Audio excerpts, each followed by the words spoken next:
So, with just Hi, 10 days to go until COP26, it's been confirmed that India's Prime Minister Narendra Modi will travel to Glasgow for the summit.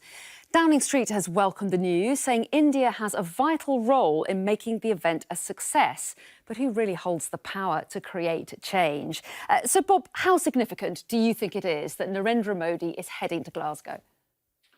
Well, it is very significant because it raises the prospect that he may make a major announcement about India's emissions. At the moment, we haven't seen a revised, more ambitious pledge from India, which all countries were supposed to bring forward before Glasgow. But the fact that he'll be in Glasgow in person means that he may make an announcement. And some of the discussion has been about the possibility of India committing to a net zero target, getting its emissions down to zero, perhaps by 2060. So all of this is very exciting.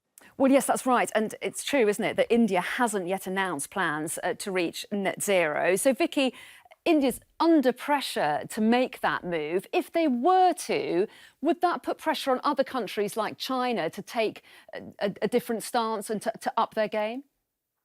Well, the interesting thing is, of course, that China has already announced that they are also aiming for net zero by 2060. So it would be India that would be following more what China has done already. But the reality is that quite a lot of other developing countries might look at that and realize that they can't be out on their own, really, in this area. But there is going to be a price, I think, that is going to be extracted for pledging net zero for India. It is, after all, the third largest carbon emission country in the world. And of course, it will cost it a lot to move away from its over-reliance, for example, right now still on coal, despite the progress that it has made in terms of renewables. So it is going to be asking for cash, I'm pretty certain, or other conditions to be met that will be beneficial to India if it is indeed going to move in that direction. It cannot do it, I think, on the basis of where things are at present. Well, yes, and climate finance is going to be a huge part of the discussion in Glasgow, isn't it, Bob? So India's presence, how does that affect that debate and how does that feed into everything else?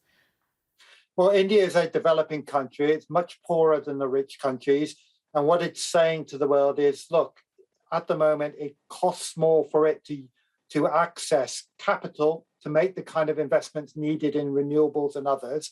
And it's that capital is more expensive because it's considered to be a more risky place to do it, and because renewable energy is considered more risky. So it's going to say to the rich world, please help us access this capital so that we can access it. The private sector will make money on this because it would be building an energy system that will generate returns. So it should be an attractive prospect both for the private sector and the public sector, and we all benefit if India does start to limit its emissions.